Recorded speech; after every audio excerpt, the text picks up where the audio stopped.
बड़ा करते हैं, लेकिन बात क्या होती है, जो समय की बात करता है वो ज़्यादा अच्छी लगती है, जो समय के विपरीत बोलता है वो थोड़ी अच्छी लगती है। तो हमेशा बात समय की कहनी चाहिए, वो ज़्यादा अच्छी हो। तो बोले सतगुरु रविदास जी महाराज के जय, स्वामी ज्ञान भिक्षुक जी महाराज के जय, सभी संत समाज के जय, महात्मा नथदास जी महाराज के जय, और सभी जितने भी हमारे अतिथि आ रहे हैं सतगुरु महाराज द्वारा काउंट में उनकी भी जय सतना।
सतगुरु आओ मेरे हृदय बसो, मेरे बातों की घने घने से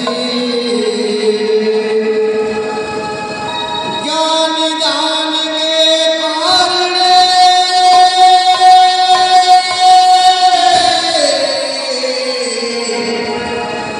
सतगुरु पूजा करो रमेश।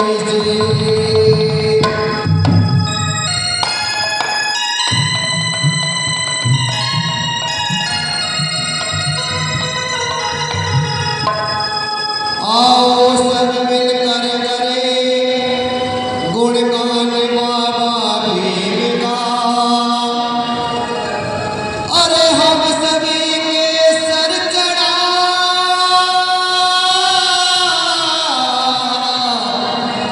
एहसान बाबा भीम का, मान कर एहसान नित उनको चढ़ाए फूल हम, अरे फिर पतन हो जाएगा जो बाबा को गए भूल तुम। ये सच्चाई है कि जितने भी हमारे नेता लोग हैं, ये भी अगर संविधान की बात को लेकर लड़ रहे हैं वो हमारे लिए लड़ रहे हैं, और ये भी सच्चाई है कि संविधान का पतन हो गया तो हम लोगों का पतन हो जाएगा, हम बिल्कुल खत्म हो जाएगा, तो कोई बचाने वाला दुनिया में नहीं है। अगर हमारे भाई जो हमारे समझदार हमारे ताकतवर है और ये राजनीति में भी हिस्सा ले रहे हैं, क्योंकि हमें दोनों चीज़ अपनानी पड़ेगी, राजनीति भी और अपना आध्यात्मिक भी, तो वो हमारे लिए भी लड़ाई लड़ रहे हैं। अगर उसे जज्बात हमारे खिलाफ कहीं आगे ना, तो लोगों से दो बात उसकी समझ में ये भी आओगी कि ये बात गलत कह रहा है, क्योंकि हमारे समाज में हमदर्द उसके अंदर है, हमारे समाज का उसका अंदर ब्लड है, ग्रुप है, तो इसलिए उसे हमारा दर्द जरूर है कहीं ना कहीं। आप लोगों का नाम किसी ने ऐसे नहीं मानना, आप लोग बहुत ताकतवर हैं, आप लोग बलवान हैं, लेकिन आप लोग अब मेहंदी का जो निशान आया हाथी का, वो हाथी का निशान ऐसे नहीं आया, हाथी के अंदर वो ताकत हो, लेकिन हाथी को वो बड़े पीछे का नहीं दिखता, क्योंकि हाथी की गर्दन नहीं मुड़ती। अगर हाथी को बड़े पीछे का वजूद दिख जाए ना, वो किसी के बस का नहीं।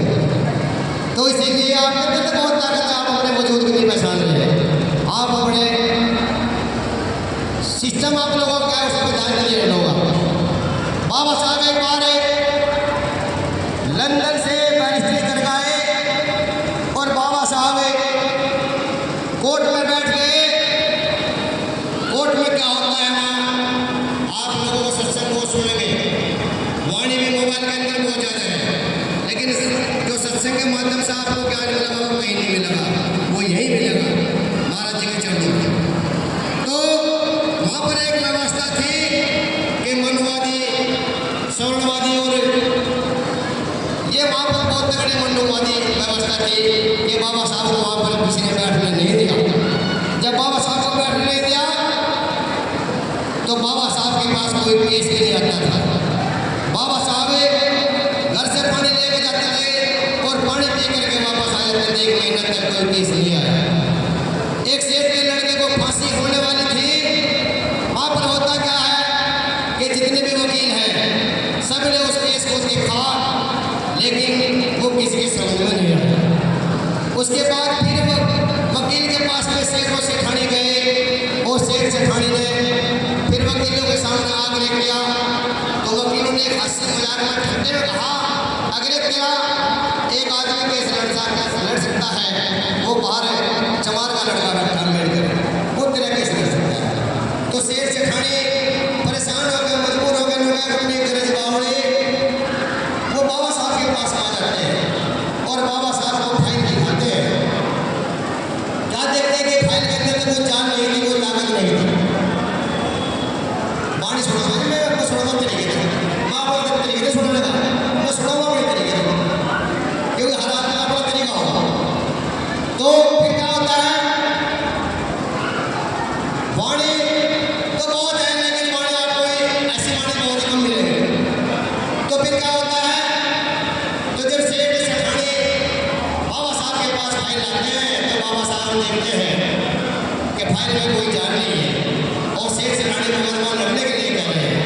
लेकिन बाबा साहब कहते हैं चलो कोई बात नहीं, आपका केस मैं लड़ूंगा।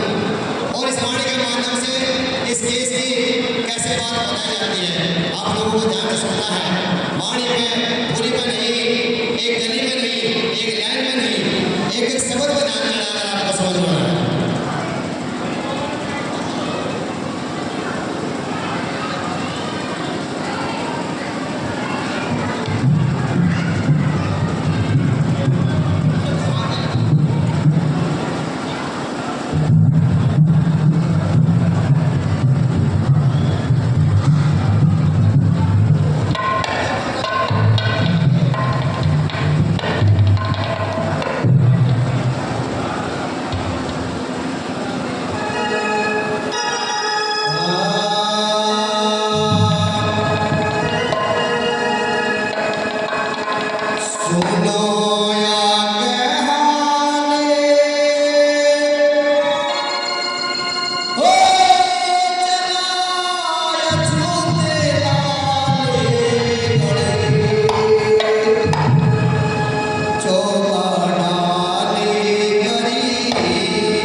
लंबी थी, इसलिए मुझे इस पानी का तरफ देख लगाना पड़ा, लेकिन वो जरूरत नहीं थी इस तरफ लगाने की।